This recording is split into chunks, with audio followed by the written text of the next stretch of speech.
Hello student, তোমরা যারা ক্যালকাটা ইউনিভার্সিটির আন্ডারে প্রথম সেমিস্টারের ছাত্রছাত্রী আছো এবং তোমাদের শিক্ষাবিজ্ঞান সাবজেক্টটা পাস কোর্সে আছে বা মাইনর সাবজেক্ট হিসাবে আছে, তোমাদের জন্য আজকের ক্লাসটা খুবই গুরুত্বপূর্ণ।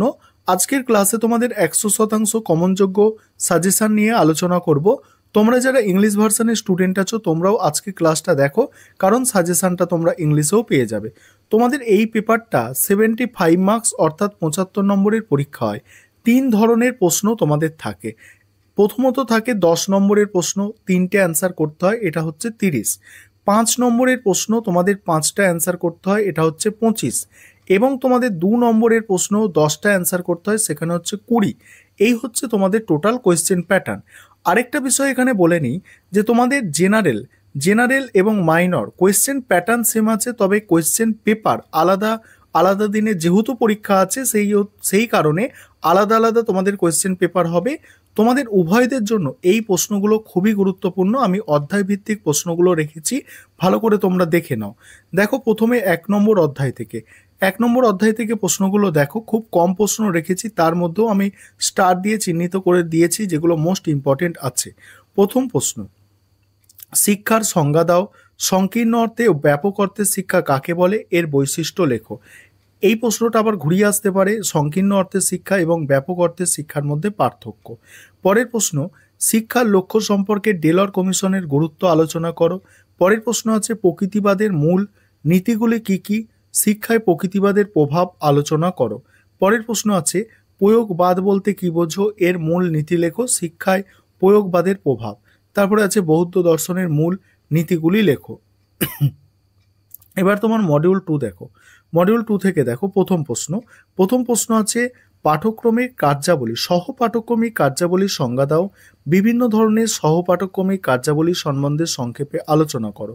পরের প্রশ্ন, একজন আদর্শ শিক্ষকের গুণাবলী আলোচনা করো।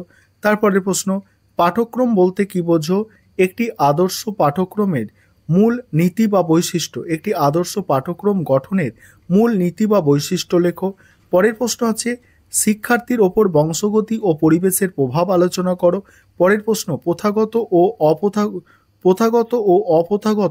ও প্রথা বহির্ভূত শিক্ষার তুলনা। ঠিক আছে, এখানে যেগুলো স্টার দেওয়া আছে এগুলো বেশি ইম্পর্টেন্ট তোমাদের জন্য। এবার 3 নম্বর অধ্যায় থেকে 10 নম্বরের জন্য যে প্রশ্নগুলো তোমাদের তৈরি করতে হবে দেখে নাও। তারপরে 5 নম্বরের প্রশ্ন নিয়ে আলোচনা করব। এখানে প্রথম প্রশ্ন দেখো, শিক্ষায় শিশুকেন্দ্রিকতা বলতে কি বোঝো, শিক্ষার শিশুকেন্দ্রিকতার তাৎপর্য লেখো। পরের প্রশ্ন, কিন্ডারগার্টেন ও মন্তেশ্বরী শিক্ষা পদ্ধতির পার্থক্য। পরের প্রশ্ন, প্রকল্প পদ্ধতি কি, এই পদ্ধতির বিভিন্ন স্তরগুলি আলোচনা করো, শিক্ষায় এই পদ্ধতির গুরুত্ব। এবারে 5 নম্বরের প্রশ্নগুলো নিয়ে আলোচনা করব।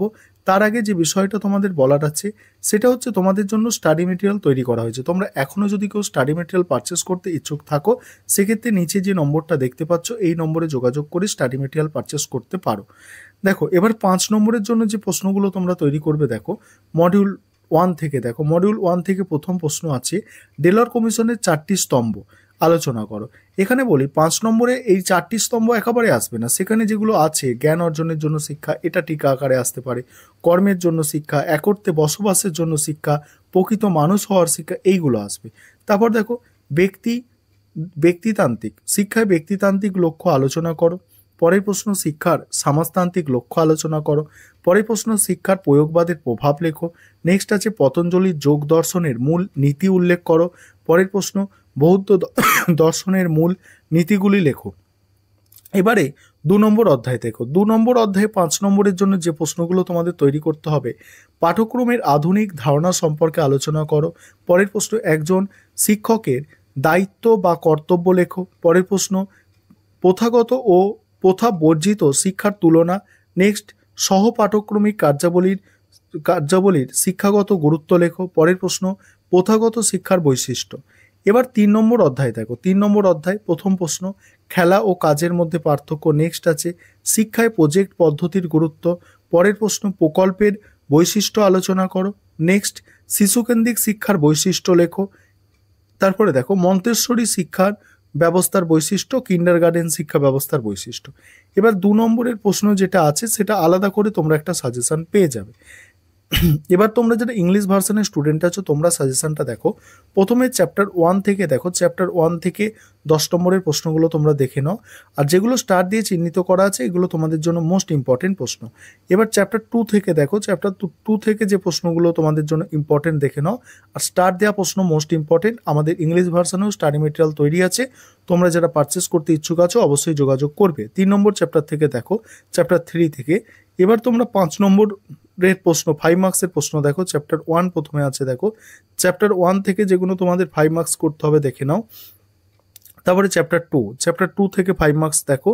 তারপরে আছে দেখো চ্যাপ্টার 3 এটা হচ্ছে চ্যাপ্টার 3 থেকে 5 মার্কসের প্রশ্নগুলো দেখে নাও।